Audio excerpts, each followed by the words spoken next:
का मौका दिया। कुछ दिनों पहले हम राम मनोहर लोहिया अस्पताल गए थे। पुलिस लाठीचार्ज में घायल दिल्ली की उस छात्र की स्थिति जानने के लिए जो आईसीयू में अपनी जिंदगी की सबसे बड़ी लड़ाई लड़ रही है। हमसे कुछ ही समय पहले आदरणीय स्वास्थ्य मंत्री जी श्री जेपी नड्डा वहां गए थे और उनसे कुछ समय पहले अन्य नेता भी गए। जब तक हम वहां पहुंचे, उस लड़की की मां नेताओं के आने जाने से गुस्से में थी। सुन लीजिए, सुनिए, किसी की पीड़ा का मजाक नहीं उड़ाते। कोई भी हो, किसी की पीड़ा का मजाक नहीं उड़ाते।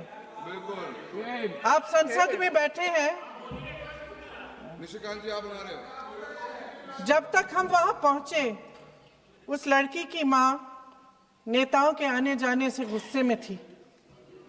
किस लिए आए हो?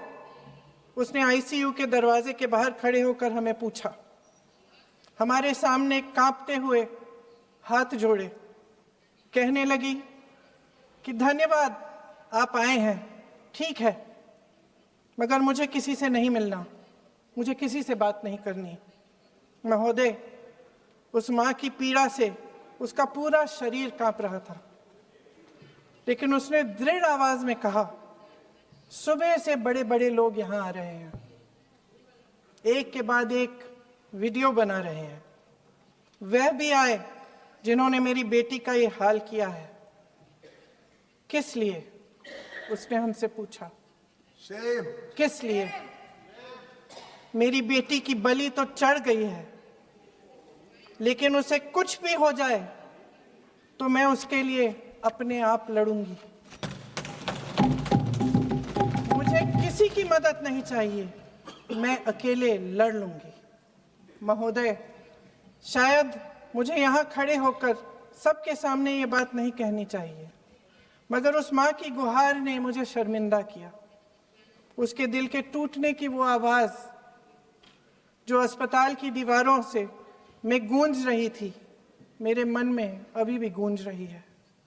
इसलिए उस माँ की इजाजत लिए बिना मैं आपके द्वारा आदरणीय प्रधानमंत्री महोदय जी और आदरणीय गृह मंत्री महोदय जी से पूछना चाहती हूँ कि क्या जरूरत थी एक मासूम बच्ची पर इस तरह दमन करने की?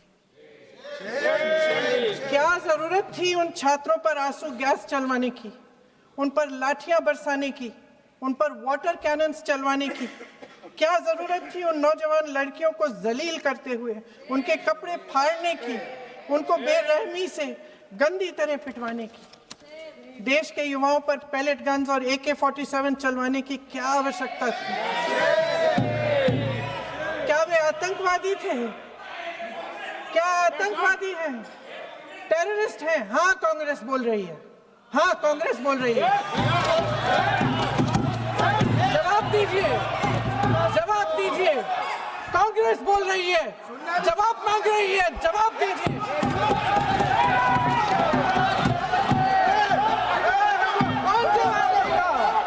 कौन जवाब देगा? गृह मंत्री जी जवाब देंगे। किसने ऑर्डर दिया?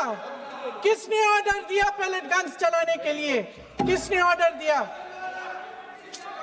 आपके माध्यम से मैं पूछती हूं अध्यक्ष महोदय, किसने ऑर्डर दिया? प्रधानमंत्री जी ने दिया? गृह मंत्री जी ने दिया? जवाब देंगे? पूरा देश पूछ रहा है, सिर्फ कांग्रेस पार्टी नहीं पूछ रही है, पूरा देश पूछ रहा है। अध्यक्ष महोदय, देश के माता पिता पूछ रहे हैं, छात्र पूछ रहे हैं, अध्यापक पूछ रहे हैं, पूरा देश आज ये पूछ रहा है। और आपकी जिम्मेदारी बनती है कि आप इस सवाल का जवाब दें। क्यों डरते हैं आप इस देश के नौजवानों से? क्यों डरते हैं आप इस देश की बुलंद आवाज से? और उस आवाज को दबाने का हक आपको किसने दिया है? महोदय, ये सदन यहाँ बैठे हुए सांसदों की जागीर नहीं है, ये इस देश की अमानत है। यहाँ बैठे हम सब इस देश की जनता, इस देश के युवाओं, बुजुर्गों, गरीबों, अमीरों और सब धर्मों, सब वर्गों के देशवासियों के सेवक हैं। हम उनके प्रतिनिधि हैं और ये सत्ता हमें उन्होंने ही दी है। इस देश का संविधान हमारी सर आंखों पे, इस देश का लोकतंत्र सर्वोपरि है। इसे ध्वस्त करना पाप है। यह करोड़ों जनता हमसे सिर्फ एक चीज मांगती है, जवाबदेही। इंग्लिश में इसे अकाउंटेबिलिटी कहते हैं। हमें सत्ता देकर, हमें यहां तक लाकर सिर्फ उसकी ये गुहार है कि जो हम करें उसकी भलाई के लिए करें, और अगर उनके साथ अन्याय हो तो हम उनके प्रति जवाबदेह बने और उन्हें न्याय दिलवाएं। पिछले दिनों हजारों बच्चे सड़क पर उतरे। उन्होंने अपनी पीड़ा व्यक्त की। गांधी जी के दिखाए हुए रास्ते पर अहिंसा और सत्य को अपने दिलों में रखते हुए गाते, मुस्कुराते हुए शांतिपूर्वक प्रदर्शन किया। लोकतंत्र के सबसे पवित्र सिद्धांत के तहत उन्होंने अपनी आवाज उठाने का अधिकार कायम किया। ये उस भारत के बच्चे हैं जो गांव में रहते हैं, जो महानगरों में रहते हैं, जो छोटे कस्बों में, छोटे शहरों में रहते हैं, जहां माँ अपने गहने बेच देती है, पिता अपनी जमीन गिरवी रख देता है, एक परिवार अपनी पूरी जिंदगी की कमाई बच्चे के सपने पर खर्च देता है। और अब उन्हीं बच्चों को लगने लगा है कि आज इस देश में मेहनत से ज्यादा बेईमानी मायने रखती है, मेरिट से ज्यादा पैसा मायने रखता है। तब सिर्फ एक छात्र नहीं हारता, उम्मीद हारती है। इन परेशान बच्चों ने अपनी उम्मीदें आपसे साझा की। उनकी मांगे क्या थी? कि पेपर लीक करके उनके साथ जो बार बार अन्याय किया जा रहा है उस पर कार्रवाई की जाए, कि जो सिस्टम उनके भविष्य को कुचल रहा है उसे सुधारा जाए, कि जो माफिया उन्हें घेरे हुए है उसे हटाया जाए, कि जिस मंत्री के कार्यकाल में यह सब हुआ वह इस्तीफा दे, कि उन पर बर्बरता करने वालों पर कार्रवाई की जाए और उसके लिए माफी मांगी जाए। बस यही उनकी मांग थी ना, कि जो शिक्षा और स्वतंत्र अभिव्यक्ति का अधिकार उन्हें संविधान ने दिया है उसे कायम रखा जाए। महोदय, हमारे एजुकेशन सिस्टम में कुछ समय से बहुत खामियां भर चुकी हैं। बच्चों पे जो प्रेशर डाला जाता है उसकी वजह से सैकड़ों बच्चों ने आत्महत्या कर डाली है। उससे भी ज्यादा बच्चे डिप्रेशन में डूब रहे हैं। परिवारों पर बच्चों को पढ़ाने लिखाने के लिए घूस, capitation fees, tuition fees, coaching fees आदि के घिनौने दबाव हैं। लोन लेने पड़ते हैं, सामान बेचना पड़ता है और उसके बावजूद कोई गारंटी नहीं कि उनके बच्चों के भविष्य मजबूत बन पाएंगे, क्योंकि बेरोजगारी चरम पे है। इस सरकार ने रोजगार पैदा करने वाले सभी सेक्टर्स को लगातार कमजोर किया। एग्जामिनेशन सिस्टम खुद फेल हो गया है। पिछले दशक में 152 पेपर लीक हुए, 750 करोड़ छात्र प्रभावित हुए, मगर एक भी दोषी, एक भी माफिया को सजा नहीं।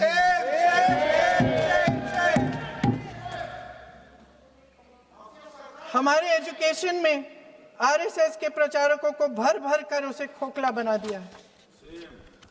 जबरदस्ती एनटीए बनवाकर सिस्टम का केंद्रीकरण करके उसे और भी उलझा दिया। देश के कुल बजट में, हाँ जी जबरदस्ती, आपने अभी अभी सुना तमिलनाडु के हमारे साथी क्या कह रहे थे। देश के कुल बजट में एजुकेशन बजट की हिस्सेदारी हर साल बढ़ाने की बजाय घटती जा रही है। 1.4 लाख करोड़ रुपया का पूरा बजट एजुकेशन बजट है और 1.32 लाख करोड़ सिर्फ नीट देने वाले 22 लाख बच्चों के परिवारों से हर साल खींचा जाता है।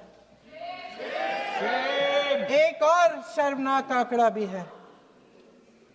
1.4 लाख करोड़ रुपया हमारा पूरा एजुकेशन बजट और 16 लाख करोड़ रुपए जो मौजूदा सरकार ने बड़े उद्योगपतियों के लोन माफ किए हैं।